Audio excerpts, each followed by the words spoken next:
Assalamualaikum warahmatullahi wabarakatuh.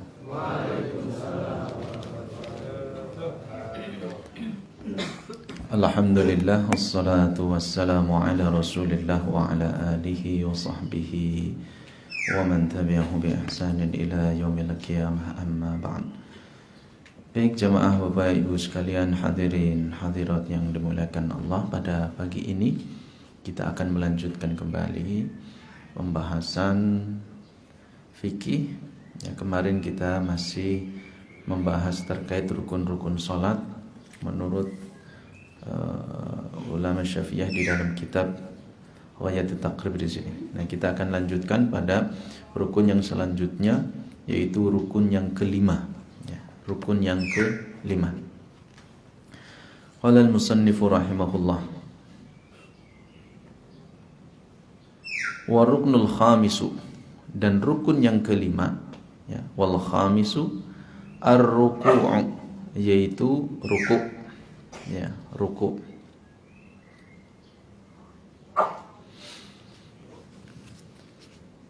Baik. Kita tafsir satu-satu ya.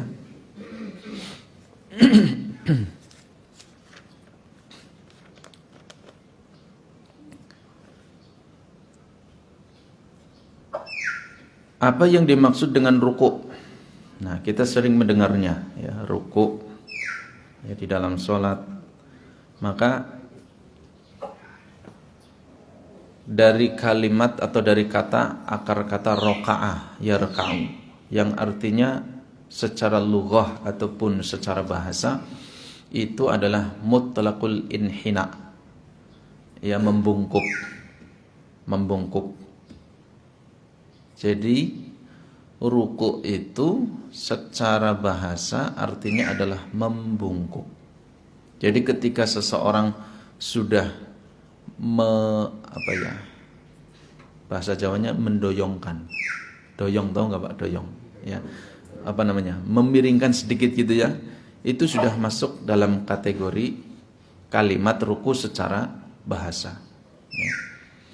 Maka di sini disebutkan wa aqallu fardhihi, maka kefarduan ruku itu, karena ruku kan hukumnya fardu, dia wajib ya, sehingga dikategorikan dalam rukun. Minimal fardu ruku itu adalah, nah, tapi dengan syarat. Syaratnya apa di sini? Yang pertama adalah liqaimin, bagi orang yang dia berdiri, qadirin 'ala ruku', dan dia mampu untuk ruku', mu'tadilul khilqati, fisiknya normal, tidak ada cacatnya, salimun yadaihi, kedua tangannya pun normal, warukbataihi, kedua kakinya atau kedua lututnya juga normal. Nah, jadi semuanya ideal, normal. Maka aqallu fardhihi, minimal kefarduan ruku itu adalah an yanhaniya bi ghairi inhinasin, yaitu dia membungkuk, ya, membungkuk bi ghairi inhinas, tanpa menekukan ini ya, tanpa membengkokkan kakinya, qadra bulughi rahataihi rukbataihi, seukuran kedua tangannya itu sampai ke dua lututnya, walau arada wad'ahuma alaihima, ketika dia, andai dia hendak meletakkan kedua tangannya di atas lututnya, itu sudah dianggap ruku'. Nah, kan di sini ada qadra buluhi rahataihi rukbataihi walau arada wad'ahuma alaihima. Ya, ada yang mau mencontohkan? Kira-kira Mas Hendra siap? Ya, nah, gimana ya? Coba berdiri Mas Hendra, nggak apa-apa ya. Jadi, nah misalkan menghadapnya ke sana ya, biar kelihatan. Iya, biar kelihatan. Jadi minimal ruku itu adalah, ini kan semuanya mu'tadilul hilqah, fisiknya sempurna semua. Tangan nggak ada yang panjang sebelah, kaki juga nggak ada yang panjang sebelah, semuanya ideal.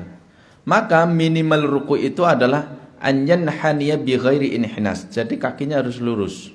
Ya, ini kan orang berdiri kakinya lurus, bukan agak nekuk, coba nekuk dikit. Nah, bukan kayak gitu ya. Ini namanya inhinas. Nah, jadi lurus dulu, lalu kemudian qadrab buluhi rahataihi rukbataihi. Coba, kira-kira jenengan kalau tangannya ke lutut, nyampenya seberapa? Nah, itu udah nyampe lutut. Sudah. Itu udah kena lutut ya. Sudah kena lutut. Ini minimal. Jadi qadrab buluhi rahataihi, rahah itu kan ini tangan. Seukuran kalau tangan itu andai mau diletakkan di lutut, ya, andai mau diletakkan di lutut, kalau kedua tangan itu diletakkan di lutut, maka ini sudah masuk dalam kategori ruku itu ya. Tapi misalkan Mas Hendra ini meletakkan tangannya di sini di belakang, lalu kemudian membungkuk. Nah, kayak gini. Nah, tadi kan ukuran membungkuk ini tangan ketika ke lutut sudah sampai ke lutut kan? Maka minimal fardunya itu tadi membungkuk seperti itu, meskipun tangannya tidak ke lutut, itu sudah dianggap secara lughah adalah ruku. Nah, syukran jazakallah khair. Jadi seperti itu. Paham sampai sini? Ya, jadi hanya sekedar membungkuk sedikit itu sudah masuk dalam kategori ruku. Ruku di mana ketika kedua tangan ini hendak diletakkan, kalau kita ingin meletakkan kedua tangan ini di atas lututnya dan itu sampai. Nah, berarti kan memang belum lurus sekali, belum 90 derajat. Masih sudah miring tapi. Itu sudah masuk kategori ruku. Sehingga kembali kepada pembahasan kemarin rukun yang keempat yaitu membaca surat Al-Fatihah. Di antara syarat membaca surat Al-Fatihah menurut ulama Syafi'iyah adalah yaitu ayyakuna qaiman. Dia membacanya harus dalam posisi betul-betul berdiri, sempurna sampai selesai. Maka bagi seseorang yang dia tidak tumaknina, ketika dia agak buru-buru, yang kemarin saya misalkan pada rakaat keempat yang itu hanya membaca surat Al-Fatihah, kemungkinan dia sudah condong, sudah membungkuk gitu ya, ghairil maghdubi alaihim, gitu kan, dia udah mulai miring seperti itu. Nah, padahal tadi minimal itu sudah dianggap ruku, meskipun tangan tidak sampai ke lutut, tapi dia sudah condong, itu sudah dianggap ruku. Nah, di dalam hadis yang lain disebutkan, anna Nabiya sallallahu alaihi wasallam nahana an qiraatil Quran fir ruku' wasujud. Nabi itu melarang kita membaca Al-Quran ketika dalam posisi ruku maupun sujud. Nah, karena ketika orang buru-buru dia membaca Al-Fatihah, buru-buru, kemudian sudah mau ruku dia masih baca Al-Fatihah, masih gerak seperti ini, maka itu menurut ulama Syafi'iyah dianggap bacaan Fatihahnya tidak sah, tidak memenuhi syarat yang pertama ayyakuna qaiman. Sehingga harus betul-betul nanti ke rukun yang berikutnya tumakninah itu harus ditunaikan. Jangan buru-buru. Ya, jangan buru-buru ketika sholat. Nah, itu minimal fardunya. Seseorang itu kalau sudah seperti itu sudah dianggap ruku. Sudah dianggap ruku. Wa illam yaqdir ala hadzal ruku' inhana maqdurahu. Jika seseorang, nah ini kan dalam ilmu fikih itu kan para ulama dia sudah mengantisipasi seseorang itu keadaannya kan nanti berbeda-beda, dan ini sebenarnya ternyata terjadi di dalam kehidupan sehari-hari. Seseorang yang mungkin bekerja berat ya, mungkin di sawah atau mungkin di kebun dan seterusnya, atau yang angkut-angkut misalkan gitu, di hari tuanya bisa jadi dia di sininya apa? Sakit punggungnya gitu ya Pak, di bagian pinggangnya. Sehingga tulang punggungnya tidak terlalu sempurna untuk membungkukkan. Ya. Pernah lihat orang bungkuk itu kan, nenek-nenek itu ya. Dia kalau posisi diam, dia bisa berdiri. Tapi pas mau jalan dia nggak kuat, pasti jalannya bungkuk gitu ya. Nah, seperti itu. Nah, itu keadaan yang sudah tidak normal. Maka di sini barang siapa yang dia tidak mampu untuk melakukan ruku, maka dia membungkuk sesuai dengan kemampuannya. Sesuai dengan kemampuannya. Orang yang tadi saya gambarkan, orang yang kerja keras lah. Orang yang kerjanya berat. Mungkin di sini sakit serepet gitu nih Pak. Serepet. Pas serepet ini gimana? Mau ruku itu lama banget itu. Lama Pak. Karena sambil nahan sakit itu. Pelan gitu. Ibu saya itu kaki, ini untuk kaki ya, ketika mau mau sujud itu lama, karena kaki yang kiri itu udah nggak bisa dilipat dengan cepat, nggak bisa, jadi harus pelan-pelan gitu. Nah, pelan sekali itu. Makanya bayangkan kalau dia ikut sholat berjamaah itu ya, imam nggak tahu ini keadaan ini, bisa ketinggalan jauh itu. Makanya di antara fikih imam itu dia harus melihat kondisi makmum. Ada orang yang sepuh sekali ikut berjamaah, maka perhatikan jangan terlalu cepat gerakannya. Sehingga tumakninah di situ kembali sangat ditekankan. Nah, kembali ke sini, barang siapa yang dia tidak mampu untuk ruku, rukuklah semampu dia. Wa auma'a bitarfihi.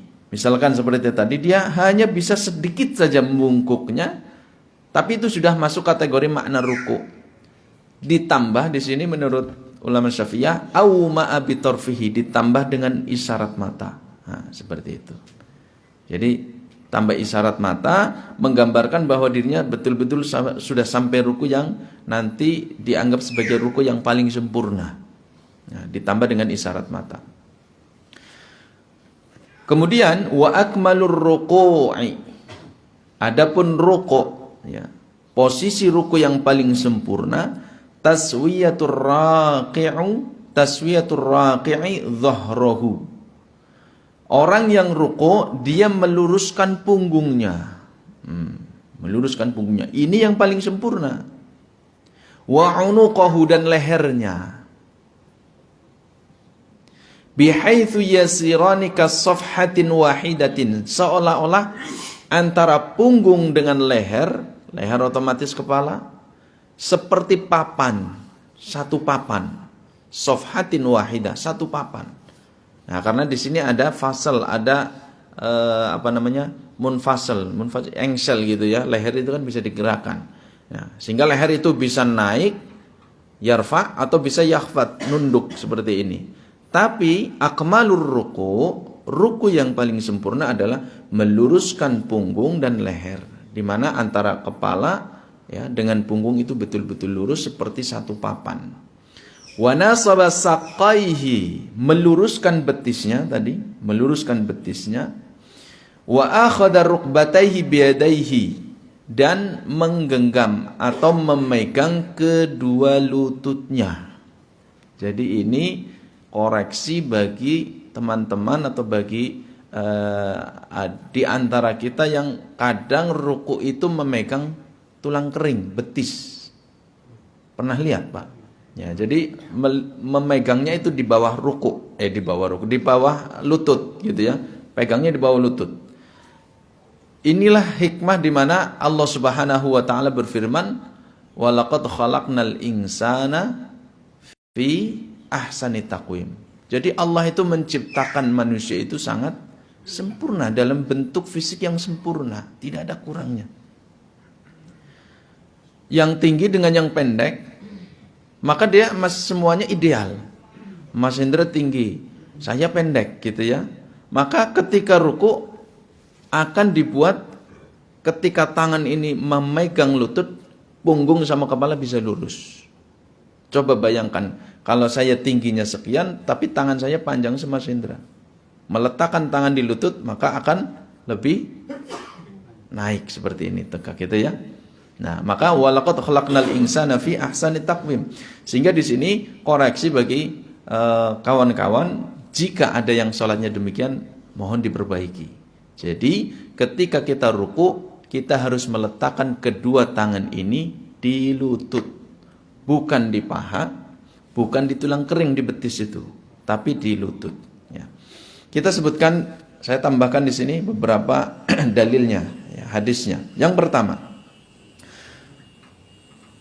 kefarduan rukuk, yaitu disebutkan di dalam surat Al-Hajj ayat 77. Allah Subhanahu wa taala berfirman, "Ya ayyuhalladzina amanu ruk'u."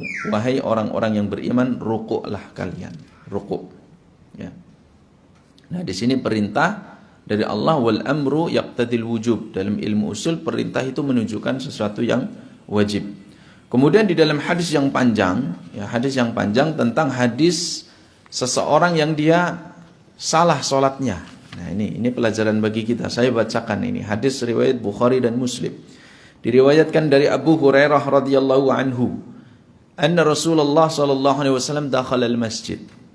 Suatu ketika beliau masuk masjid. Fadakhala rajulun fasalla. Setelah itu tidak lama kemudian seseorang masuk ke dalam masjid dan sholat. Fasallama 'ala an-nabiy sallallahu alaihi wasallam faradda. Lalu setelah selesai orang tersebut sholat, dia mendekat kepada beliau dan mengucapkan salam. Kemudian beliau sallallahu alaihi wasallam menjawab salam tersebut dan berkata, "Irji' fasalli fa innaka lam tusalli." Nabi mengatakan, kembali ke tempatmu, ulangi salatnya. Faraja'a yusalli kama shalla. Lalu orang tadi kembali ke tempatnya di mana dia pertama kali salat, dan dia salat lagi. Ternyata salat yang dia kerjakan sama persis seperti pertama dia salat. Dari gerakannya, dari posisinya, dari ritmenya gitu ya. Maka kemudian setelah itu dia datang lagi, setelah selesai datang lagi kepada Nabi dan mengucapkan salam. Nabi menjawab salamnya. Nabi mengulangi lagi, irji' fasalli fa innaka lam tusalli. Kembali ke tempatmu, ulangi salatnya. Sampai 3 kali. Kemudian beliau sallallahu alaihi wasallam mendengar dari orang tersebut, di mana orang tersebut mengatakan, ya Rasulullah, walladzi ba'atsaka bil haq, wahai Rasulullah, demi zat yang telah mengutusmu dengan kebenaran, ma uhsinu ghairahu, aku ini enggak bisa salat yang lebih bagus dari itu. Fa'allimni, maka ajarkan kepadaku bagaimana tata cara salat yang benar. Faqala Rasulullah sallallahu alaihi wasallam, lalu beliau bersabda, idza qumta ila salati fakabbir, jika engkau berdiri untuk salat maka bacalah takbir. Itulah yang disebut dengan takbiratul ihram. Thumma qra' ma tayassara ma'aka minal Qur'an. Kemudian bacalah apa yang engkau paling hafal dari Al-Qur'an. Thumma rka' hatta tatma'inna raqi'an. Kemudian ruku sampai engkau tumakninah ketika ruku, tenang ketika ruku. Thumma rfa' hatta ta'tadila qa'iman. Kemudian berdirilah dari ruku sampai engkau itu betul-betul berdiri dengan tenang. Summa sujud hatta tatma'inna sajidan. Kemudian sujudlah sampai engkau itu sujud dengan tenang. Thumma rfa' hatta tatma'inna jalisan. Kemudian bangkitlah dari sujud sampai engkau itu duduk dengan tenang. Waf'al dzalika fi salatika kullih. Dan lakukan itu pada semua rakaat salatmu. Nah, ini dikenal dengan al-hadis musi'u salatuhu. Hadis seseorang yang salatnya salah. Nah, di sini syahidnya atau titik poinnya itu adalah ketika beliau sallallahu alaihi wasallam mengatakan summarka hatta tatma'inna raki'an. Di sini Nabi memerintahkan, menyuruh kepada orang tersebut, rukuklah sampai rukukmu itu tenang. Sampai engkau tenang dalam keadaan rukuk. Nah, di sini perintah sebagaimana di dalam ayat tadi, irka'u. Irka' itu satu orang, perintah menunjuk kepada satu orang, kepada kaum muslimin semua orang beriman, irka'u. Irka'a, irka'u gitu ya. Nah, dalam ilmu usul, perintah hukum asalnya menunjukkan wajib. Jadi ruku itu hukumnya adalah wajib di dalam salat. Kemudian al-ijma' ala fardiyatihi. Para ulama sepakat ya. Ini adalah ijma' para ulama. Kemudian ini kan penjelasan di dalam kitab ini dijelaskan. Penjelasan penjabaran ulama Syafi'iyah tentang hadis-hadis Nabi. Ya. Tadi disebutkan bahwa wa akhadha rukbatayhi biyadaihi. Ketika ruku itu yang sempurna itu diantaranya adalah meletakkan tangan di atas lututnya. Maka hadisnya disebutkan di sini sebagaimana yang diriwayatkan oleh Abu Humaid fi sholatin Nabi sallallahu alaihi wasallam. Dia mengatakan ra'aituhu idza raka'a amkana yadayhi min rukbatayhi. Sahabat melihat apa yang dilakukan oleh beliau sallallahu alaihi wasallam, maka ini adalah sebuah rekaman di mana al-fi'lu perbuatan Nabi direkam oleh sahabatnya. Perbuatan Nabi atau fi'lun Nabi itu adalah hadis. Sahabat melihat bahwa ketika ruku Nabi itu amkana yadaihi. Amkana itu menetapkan, meletakkan kedua tangannya min rukbataihi, dari kedua lututnya, thumma hasara dhahrahu, kemudian meluruskan punggungnya. Nah, jadi Nabi yang sholat dilihat oleh sahabatnya. Nah, perbuatan Nabi itulah dalil, perbuatan Nabi itulah hadis yang menunjukkan kalau sholat seperti itu. Karena petunjuk dari apa yang dilakukan oleh Nabi itu adalah dalil, satu landasan hukum. Ketika kita sholat, maka seperti apa yang dilakukan oleh beliau sallallahu alaihi wasallam. Nah, syahid dari hadis ini menunjukkan bahwa ketika ruku, yaitu kedua tangan ini diletakkan di lutut, bukan di betis, bukan di paha. Nah, karena masih ada beberapa orang yang sholatnya meletakkan tangan ini di paha, kadang di paha, kadang bukan di lututnya tapi di betisnya, di tulang keringnya. Maka ini keliru atau kurang sempurna. Meskipun secara lughah itu sudah masuk kategori ruku. Ya. Jadi ketika seseorang meletakkan tangan tadi di paha atau meletakkan tangan di tulang kering, secara lughah, secara bahasa, etimologi, itu sudah masuk dalam kategori ruku. Tapi itu mutlakur ruku, ruku yang sifatnya mutlak. Secara bahasa yang namanya ruku yang penting membungkuk. Entah itu tangannya di paha atau di lutut atau di bawah lutut. Itu sudah masuk kategori ruku secara bahasa. Tapi secara syariat ada ketentuannya sendiri. Secara syariat, secara fikih disebutkan dalam hadis Nabi sebagaimana yang dituturkan oleh Abu Humaid, kalau sholat kedua tangannya diletakkan di kedua lututnya. Itulah akmalur ruku, ruku yang paling sempurna. Kemudian bagaimana cara meletakkan tangan di dalam atau di atas lututnya? Yaitu at-tafriju atau at-tafriqu bainal asabi, yaitu merenggangkan jari jemari. Ya, jadi menggenggam, ini lutut seperti ini. Ya, seperti ini. Sebagaimana yang diriwayatkan oleh Uqbah ibn Amir, annahu raka'a fajafa yadayhi wa wada'a yadayhi ala rukbatayhi wa farraja baina yadayhi min wara'i rukbatayhi.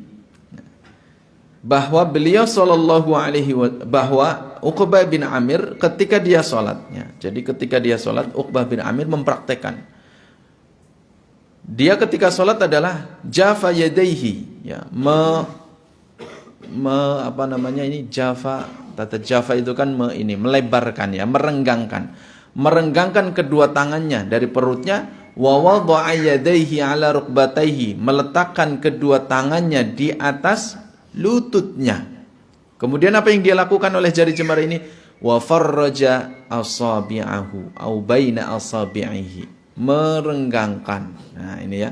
Jadi ini katakanlah lutut, jadi direnggangkan ini jari jemari. Wa farraja baina asabi'ihi. Jadi bukan seperti ini, ya, bukan diluruskan, tapi direnggangkan. Nah, seolah-olah menggenggam seperti itu. Nah, karena ini kan lebih tamakun, dia lebih kokoh untuk menjaga tangan supaya tidak merosot. Nah, jadi wa farraja, ini ketentuan ruku di dalam syariat. ketentuan rukuknya sebagaimana dalam hadis ini. Wa qala, kemudian Uqbah bin Amir yang mengatakan hakadha ra'aitu Rasulullah sallallahu alaihi wasallam yusalli. Seperti inilah aku melihat beliau sallallahu alaihi wasallam salat. Jadi yang dipraktekkan oleh sahabat sesuai dengan apa yang dipraktekkan oleh Rasulullah sallallahu alaihi wasallam. Paham gimana sampai sini nggih? Jadi posisi tangan di lutut dan harus direnggangkan jari jemarinya. Itu ada dasar hukumnya disebutkan secara jelas dalam hadis rawahu Ahmad wa Abu Dawud wa Nasa'i.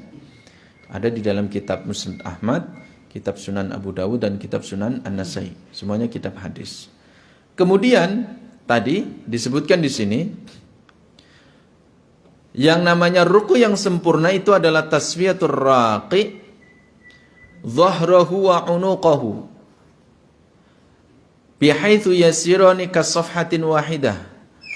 Yang paling sempurna ruku itu adalah seorang yang ruku meluruskan punggung dan lehernya seolah-olah dia satu papan, ya, satu kayu yang lurus.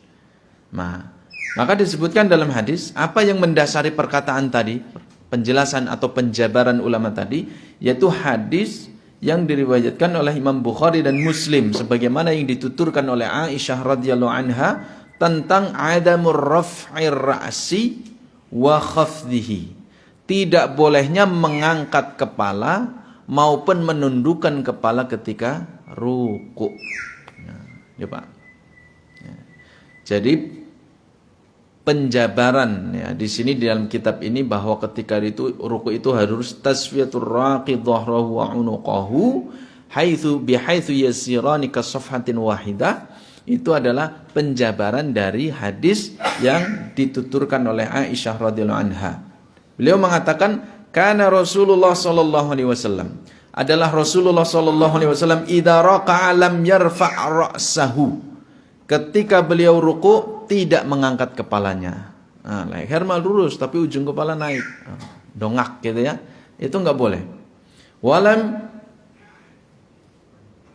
yusawwibuhu, dan juga tidak menundukkan yusawwibuhu, sabba yusubbu. Ya, sabba yusubbu. Yusub itu kan menuangkan.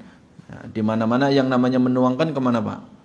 Ke bawah ya, enggak ada menuangkan ke atas. Ke atas namanya banjur gitu. Nah, ini menuangkan. Wa yusawwibhu, dan kepalanya juga tidak ditundukkan, walakin baina dzalik, akan tetapi antara menegakkan dan menundukkan berarti lurus.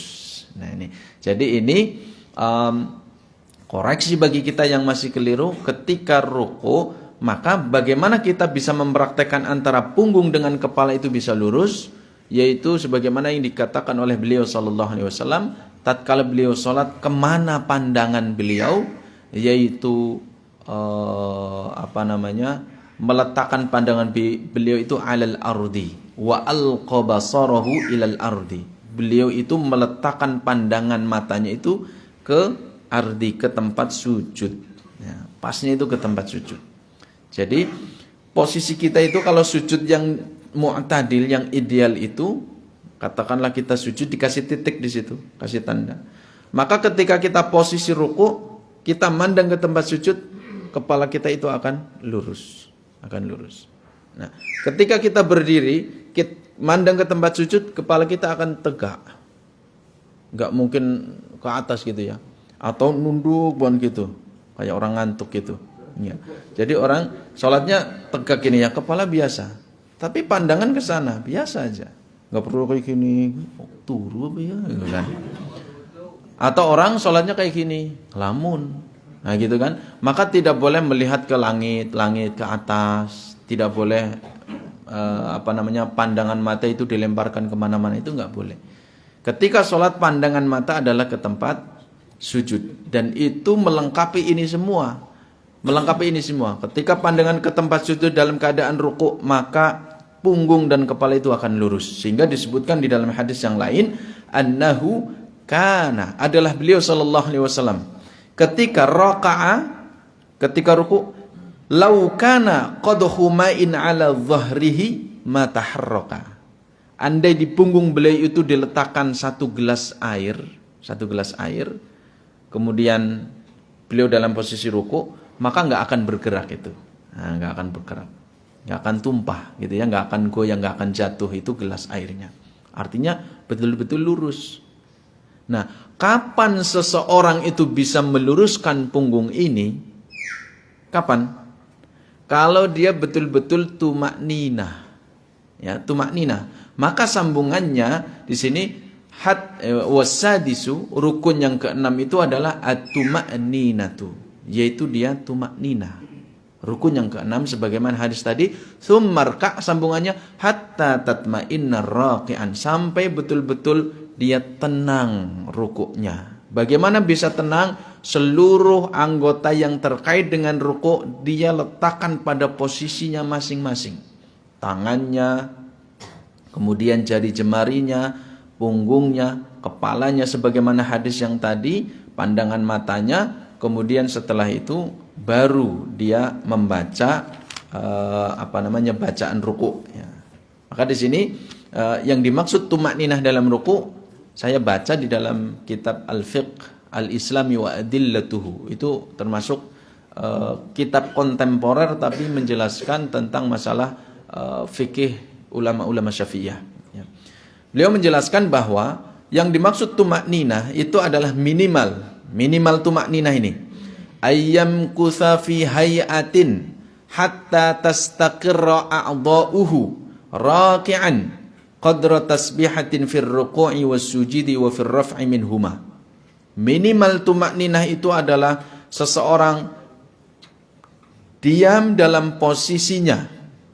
Kalau dia ruku berarti dia diam dalam posisi ruku hatta sampai semua anggota yang terkait dengan ruku tastaqirra, mapan kokoh di tempatnya, raki'an, sehingga dia betul-betul disebut dengan ruku, qadra tasbihatin fir ruku', seukuran dia membaca 1 kali tasbih, subhana rabbiyal azimi. Nah itu. Jadi dia tenangkan dulu seluruh anggota yang terkait dengan ruku sebagaimana hadis tadi, tangannya, punggungnya, kepalanya, pandangan matanya, jari jemarinya. Baru setelah tenang dia membaca 1 kali tasbih, subhana rabbiyal azimi. Itu minimal.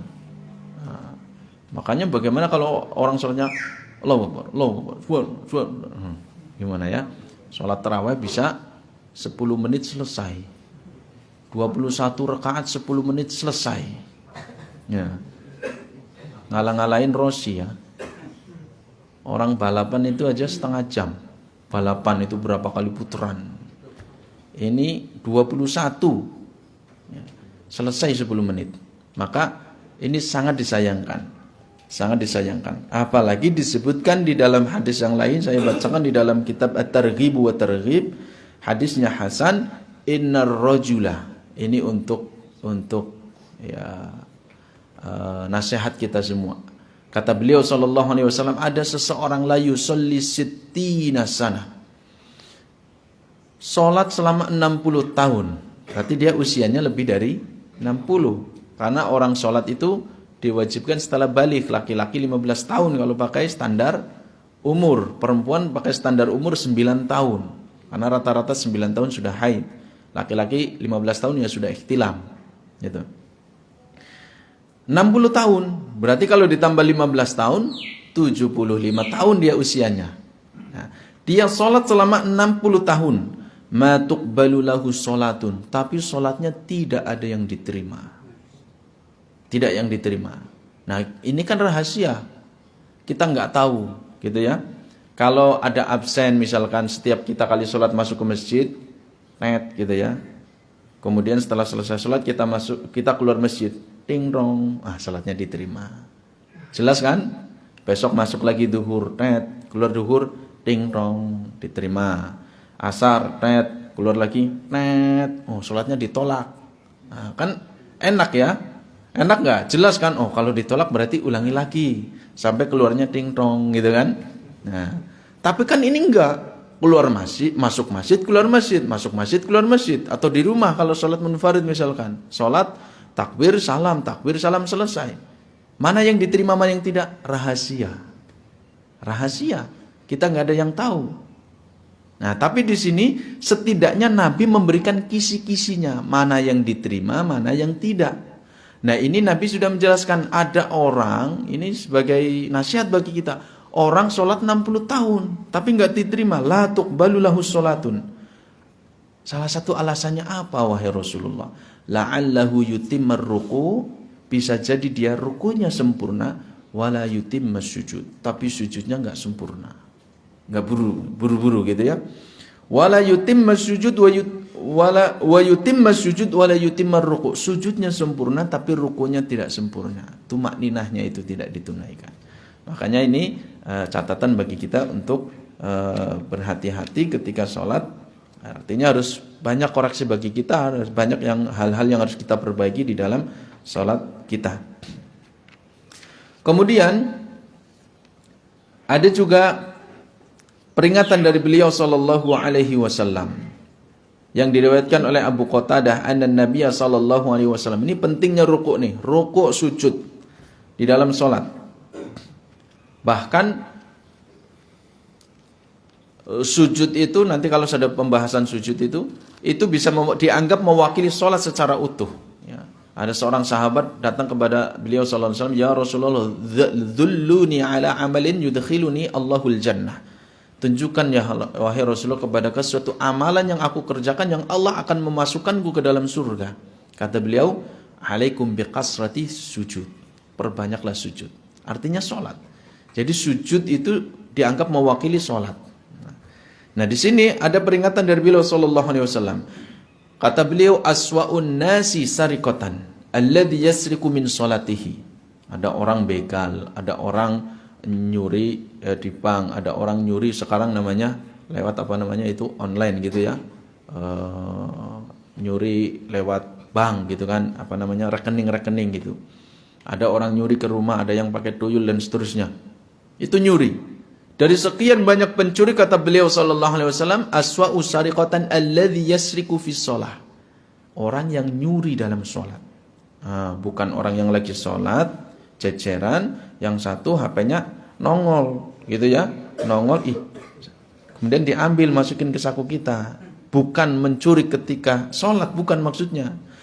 Ya yasriku min sholatihi, orang yang nyuri ketika sholat maksudnya adalah qila wa kaifa yasriku min sholatihi, bagaimana dia mencuri sholatnya, yaitu la yutimmar ruku'aha wala sujudaha wala khusyu'aha. Dia tidak menyempurnakan rukuknya, tidak menyempurnakan sujudnya, dan tidak menyempurnakan khusyuknya ya. Makanya ini penting, nanti bacaan Fatihahnya ini perlu kita pelajari nih, artinya apa, bukan hanya sekedar hafal, kira-kira artinya apa, bacaan suratnya apa. Ini kita masuk ke rukuk ini, bacaan rukuk itu apa sih artinya? Bacaan ruku itu apa saja? Bolehkah kita memilih yang lain? Boleh nanti. Nah artinya itu apa? Nah itu kita resapi supaya masuk pada kategori ini, menyempurnakan kekhusyuan kita dalam sholatnya ya. Waktunya sudah habis. Ada pertanyaan Pak? Nah nanti ada perbedaan antara laki-laki dan perempuan di dalam sholat. Dalam menurut ulama Syafi'iyah di sini ya. Nanti ada pasal baru yaitu menjelaskan al-mar'atu tukhalifur rijala fi khamsati asya. Nanti ada laki-laki sama perempuan itu beda dalam hay'ah salatnya. Tapi yang sahih, menurut pendapat yang sahih, karena itu sebenarnya kalau kita cari hadisnya tidak ada yang menjelaskan itu. Tidak ada. Tapi dalam fiqh Syafi'iyah disebutkan karena dia melihatnya melandaskan pendapat itu kepada fisiknya ya. Fisik perempuan dengan laki-laki itu berbeda. Itu yang pertama. Yang kedua, aurat laki-laki dengan perempuan juga batasannya berbeda. Bahkan di sini disebutkan perempuan, aurat perempuan di dalam sholat menurut Syafi'iyah itu adalah seluruh jami'u badanihi ma'ada al-wajhu wal yadai wal kaffaini. Seluruh badannya kecuali muka dan kedua telapak tangan. Itu dalam sholat. Kalau di luar sholat, berarti ini babun nadhar ya. Orang melihat di luar sholat itu, aurat perempuan itu semua badannya. Nah itu loh. Lebih ketat sebenarnya di sini Mas Syafi'iyah ya. Syafi'iyah itu lebih ketat. Jadi aurat perempuan itu adalah seluruh tubuhnya ketika di luar sholat. Ketika di dalam sholat seluruh tubuhnya kecuali muka dan kedua telapak tangan. Sehingga ketika sholat punggung kaki itu harus ditutup. Ya, kalau pakai mukena ya harus mukena yang panjang. Kalau nggak pakai berarti harus pakai kaos kaki. Ya, itu harus ditutupi. Nah, nanti ada perbedaan. Nah, karena batasan aurat ini berbeda menurut mereka sehingga dalam posisi nanti juga berbeda ya. Nanti ada dalam yang paling jelas itu ketika posisi ruku sama sujud.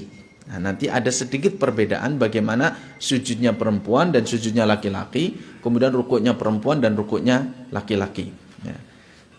Demikian kurang lebihnya, mohon maaf jika tidak ada pertanyaan. Enggak ada pertanyaan, Pak? Ya, enggak ada ya. Wis nunggu snack apa ya? Oh iya, sing urung sarapan, sing wis sarapan ya nggo tambahan energi.